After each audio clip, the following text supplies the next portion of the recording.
السلام علیکم دوستوں، کیسے ہیں آپ لوگ؟ ٹھیک ہیں؟ اچھا دوستوں، آج کی video again Australia study visa کے لحاظ سے ہے، تو بڑی امپورٹنٹ ویڈیو ہے۔ اس میں ایک اسٹوڈنٹ کا کیس آپ کو بتانے لگا ہوں جسے 3 ماہ بعد آسٹریلیا سے ڈپورٹ کر دیا گیا۔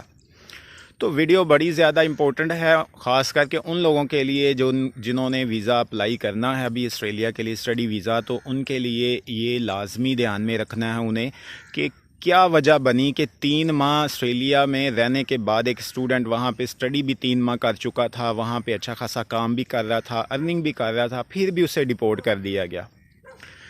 تو اس بات سے سب سے پہلی بات تو یہ ہے کہ میں آپ کو بتا دوں کہ آسٹریلین امیگریشن جو ہے وہ اس وقت بہت زیادہ ایکٹیو ہو چکی ہے، ٹھیک ہے؟ اب وہ بات نہیں رہی کہ پہلے جیسی جب کرونا کے فوراً بعد دڑا دڑ لوگوں کے ویزا لگنا شروع ہوئے، ٹھیک ہے؟ اور ان لوگوں کے بھی ویزاز لگے جو انٹر میں فیل تھے، ٹھیک ہے؟ کچھ ایسے بھی لوگ نکل گئے اس بہتی گنگا میں، ٹھیک ہے جی۔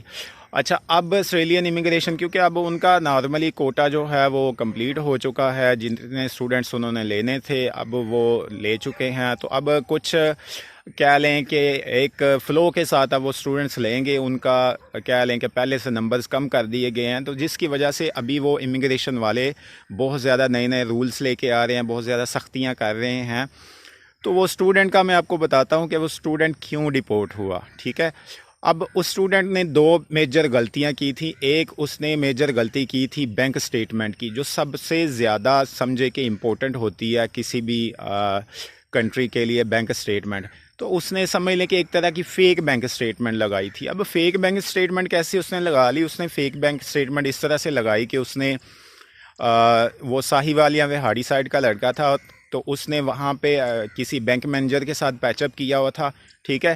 تو بینک مینیجر کو اللہ جانتا ہے کہ اس نے کتنے پیسے دیے ہیں۔ تو اس بینک اصل میں جب ویریفیکیشن کے لیے ایمبیسی والے ویریفیکیشن کے لیے ای میل بھیجتے ہیں، تو وہ ای میل وہ جس برانچ میں آپ کا اکاؤنٹ ہوتا ہے نا، اس برانچ کے مینیجر کے پاس آتی ہے، وہ ویریفائی کرتا ہے کہ یہ جتنا بیلنس ہے، ایمبیسی والے پوچھتے ہیں کہ یہ بیلنس اتنا اس بندے کے اکاؤنٹ میں موجود ہے، تو بینک مینیجر ان کو رپلائی کرتا ہے ہاں جی موجود ہے، ٹھیک ہے؟ نہ ہو تو وہ کہتا ہے نہیں ہے۔ لیکن اس بندے نے، کیونکہ بینک مینیجر نے پیسے لیے ہوئے تھے، ٹھیک ہے، تو ان کا آپس میں پیچ اپ بن گیا، ٹھیک ہے جی۔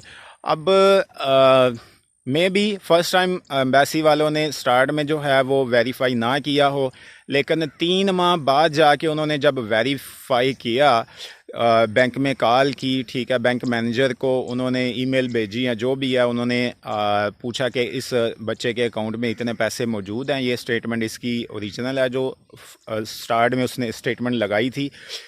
تو انفارچونیٹلی، بدقسمتی سے، اس وقت وہ بینک مینیجر جو پہلے والا تھا جس کے ساتھ اس اسٹوڈنٹ کا پیچ اپ تھا، وہ اس برانچ سے کسی اور جگہ منتقل ہو گیا، اور اب وہاں پہ وہ نیا ایک بینک مینیجر آ چکا تھا، ٹھیک ہے؟ اب نئے مینیجر بینک مینیجر کو تو نہیں تھا پتا کہ یہ کیا کیس ہے، نہ ہی اس نے اس سے پیسے لیے ہوں گے، اور اسٹوڈنٹ کو بھی 3 ماہ ہو گئے تھے گئے ہوئے، اس کے خواب و خیال میں بھی نہیں ہوگا کہ میری اس طرح سے ویریفیکیشن ہونی ہے، ٹھیک ہے؟ تو اب ہوا یہ کہ وہ نئے بینک مینیجر نے جو وہ سٹیٹمنٹ اس نے لگائی ہوئی تھی شروع میں، اس نے تو سب کچھ بتا دیا کہ یہ سٹیٹمنٹ تو جینین نہیں ہے، اس کے تو فنڈز اتنے نہیں ہیں، ٹھیک ہے؟ ایک یہ وجہ اس کی بنی ڈپورٹ ہونے کی، اور دوسری وجہ بڑی کیا تھی کہ اس اسٹوڈنٹ نے ایک ایکسپیرینس لیٹر بھی لگایا ہوا تھا اپنا گیپ کلیئر کرنے کے لیے، ٹھیک ہے؟ تو وہ جس کمپنی سے یا جس فرم سے اس نے اپنا ایکسپیرینس لیٹر بنوایا تھا، وہ لیٹر تو بن گیا، لیکن اس لیٹر کا اس کمپنی کی ریکارڈز میں کوئی بھی ڈیٹا نہیں تھا۔ جیسے اکثر ہوتا ہے کہ ہم کسی سے تعلق واسطے سے کہتے ہیں کہ ہمیں کوئی لیٹر بنوا دو، ٹھیک ہے؟ تو کوئی امپلائی ہوگا جس نے اس کمپنی کا لیٹر ہیڈ لے کے، ٹھیک ہے، تو اس کو خود سے جو ہے وہ لیٹر بنا دیا ہو، تو اس کمپنی کی ڈیٹا بیسز میں اس کا ریکارڈ ہی نہیں تھا۔ تو جب کمپنی کو میل آئی، کال آئی، تو اس کمپنی والوں نے بھی کہا جی یہ تو ہمارے پاس تو یہ کوئی بھی ایسا امپلائی نہیں رہا، ٹھیک ہے؟ تو یہ 2 بڑی وجوہات بنی اس اسٹوڈنٹ کے ڈپورٹ کرنے میں، ٹھیک ہے؟ تو 3 ماہ بعد دیکھ لیں، ایک اسٹوڈنٹ جو آسٹریلیا میں 3 ماہ اسٹڈی کر چکا تھا، 3 ماہ سے ارننگ کر رہا تھا، ٹھیک ہے؟ تو اس نے پتہ نہیں کتنے بڑے بڑے خواب دیکھ چکا ہوگا کہ ابھی میں